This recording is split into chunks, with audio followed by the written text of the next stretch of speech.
Hello student, this is Pankaj Kumar. Welcome to Bullseye channel. Today in this video students, we are going to learn the numericals based on light. This is very important chapter in physics for class 10. Before going to solve any numerical, we have to learn some formula. So इस chapter में formula important है. F, here it is, all these formula I have already written here, just bear in mind, watch and understand. F is equal to R by 2 है. F क्या है student? मैं term by term सारे individual term को explain करूँगा, उसे क्या बोलते हैं और क्या उसका यूनिट होता है. यहाँ देखिए स्टूडेंट, F है, small f is equal to R by 2 है. ये F जो है वो फोकल लेंथ होता है. क्या होता है स्टूडेंट? Focal length. R जो है वो रेडियस ऑफ कर्वेचर होता है. क्या होता है स्टूडेंट्स? Radius of curvature. इसे फोकस दूरी बोलते हैं हिंदी में, इसे वक्रता त्रिज्या बोलते हैं. अगर हम इस तरह से लिखना चाहेंगे कि R का वैल्यू फाइंड आउट हो तो R equal to F by 2 हो जाता है.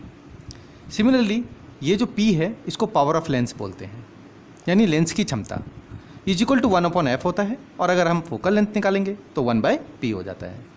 ये जो पावर ऑफ लेंस है स्टूडेंट, उसकी जो यूनिट होती है वो डायोप्टर होती है, जिसको कैपिटल लेटर D से इंडिकेट करते हैं. नेक्स्ट फॉर्मूले पे आते हैं. 1/v plus 1/u is equal to 1/f. ये मिरर फार्मूला है, यानी दर्पण सूत्र. यहाँ v जो है स्टूडेंट वो प्रतिबिंब की दूरी है, यानी इमेज डिस्टेंस है. ये जो u है वो ऑब्जेक्ट डिस्टेंस है, और ये जो f है वो फोकस डिस्टेंस है, फोकल डिस्टेंस. यहाँ m जो है मैग्नीफिकेशन यानी आवर्धन है, is equal to -b/u equal to h2/h1. v और u मैंने बताया आपको, image distance and object distance है, यानी प्रतिबिंब दूरी और वस्तु दूरी. यहाँ जो h2/h1 है वो height of the image divided by height of the object है, मतलब प्रतिबिंब की ऊंचाई बाय वस्तु की ऊंचाई. 1/v minus 1/u equal to 1/f. देख लीजिए, ये मिरर फार्मूला में ये प्लस था, लेंस फार्मूले में ये माइनस है. मैग्नीफिकेशन जो है v/u is equal to h2/h1 है, वहाँ नेगेटिव था मिरर में, यहाँ पॉजिटिव है. Now student, what you have to bear in mind, कुछ इंपॉर्टेंट पॉजिटिव और नेगेटिव साइंस को आपको याद रखना है लाइट चैप्टर के न्यूमेरिकल सॉल्व करने के लिए, सो दैट साइन के कारण कोई मिस्टेक ना हो. यहाँ आप इसके ट्रिक को समझिए. u जो है ऑब्जेक्ट डिस्टेंस होता है जो ऑलवेज नेगेटिव होता है, चाहे वो कॉन्केव हो या कॉन्वेक्स हो, चाहे वो मिरर हो चाहे लेंस हो, सारे केसेस में u ऑलवेज नेगेटिव होता है. f जो है वो अगर कॉन्वेक्स दिया है इंस्ट्रक्शन में या क्वेश्चन में तो वो पॉजिटिव होता है, और अगर वो कॉन्केव के केस में है तो नेगेटिव हो जाता है, यानी उत्तल के केस में प्लस और अवतल के केस में माइनस. ये मिरर के लिए है. v जब नेगेटिव है तो समझ जाओ in front of the object बन रहा है, रियल बन रहा है यानी वास्तविक बन रहा है. v अगर प्लस है तो बैक साइड बन रहा है, इमेजिनरी यानी काल्पनिक बन रहा है. लेकिन लेंस में ये वाइस वर्सा हो जाता है, मीन्स ऑपोजिट हो जाता है. v राइट साइड बनता है पॉजिटिव में, और नेगेटिव में लेफ्ट साइड बनता है, यानी इमेज का डिस्टेंस जो इमेज बनता है वो अगर प्लस में आ रहा है आंसर तो वो राइट साइड है, और अगर माइनस में आ रहा है तो लेफ्ट साइड है. अब स्टूडेंट्स, सारे टर्म्स को समझने के बाद इस एग्जाम्पल को अंडरस्टैंड करते हैं. एक क्वेश्चन मैंने लिया है.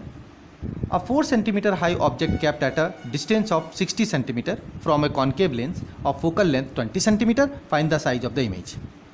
यानी 4 सेंटीमीटर ऊंचाई की कोई वस्तु है जो 60 सेंटीमीटर दूरी पर रखी गई है. ये एक कॉन्केव लेंस यानी अवतल लेंस पे है, जिसकी फोकस दूरी 20 सेंटीमीटर है. तो प्रतिबिंब की जो प्रकृति है, आकार है, वो बताना है. देखिए, सबसे पहले मैंने आपको कई बार बताया है कि न्यूमेरिकल्स बनाते समय after reading the instruction you have to know what we have and what we have to find out, and then think which formula would be applicable to solve that result. Okay, तो here it is. h1 जो है देखिए यहाँ 4 centimetre high means वो object की height है. h1 4 centimetre है. Focal length यहाँ पे देखिए 20 सेंटीमीटर है. क्या चीज़ का है? कॉन्केव लेंस का है, इसलिए नेगेटिव हो गया. देख लीजिए, कॉन्केव नेगेटिव होता है f का केस में. कॉनकेव के केस में एफ नेगेटिव लिखे 20 सेंटीमीटर माइनस 20 सेंटीमीटर, और जो ऑब्जेक्ट है वो तो हमेशा नेगेटिव होता है, तो ऑब्जेक्ट डिस्टेंस माइनस 60 सेंटीमीटर है। क्यों? क्योंकि देखिए लिखा भी है कि object kept at a distance of 60 centimetre means u is given minus 60 centimetre. अब as we know that formula is 1/v minus 1/u equal to 1/f। क्यों? Because this is lens formula, this is lens same, देखो concave lens, so lens formula applicable होगा। 1/v minus 1/u equal to 1/f। 1/v आप लिखोगे equal to minus goes that side then 1/f plus 1/u। 1/v is equal to, देखिए f कितना है -20, u कितना है -60, तो प्लस माइनस माइनस 20 और 60 का एलसीएम लीजिए 60 होगा। 23 जा 60, सो 3 1 जा 3 -3 and 61 is 60, so -1 -3 and -1 -4/60 cancel करोगे तो 1 एंड ये हो गया 15 -1/15, so v equal to 15 centimetre. Now magnification equal to v/u h2/h1 होता है। v आपका कितना आया देखिए -15 और u कितना है आपका -60।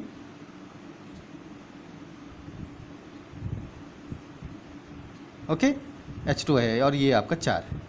आप इसको काटोगे तो 15 1 जा 15, 15 4 जा 3 और 4 4 भी काट दोगे तो 1 आ जाएगा।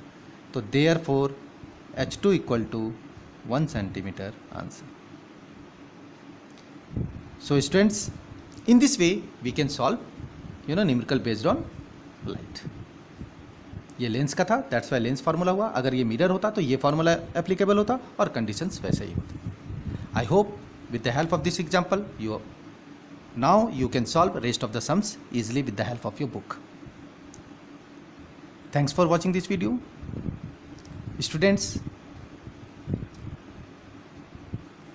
if you like this video then please subscribe, like and comment.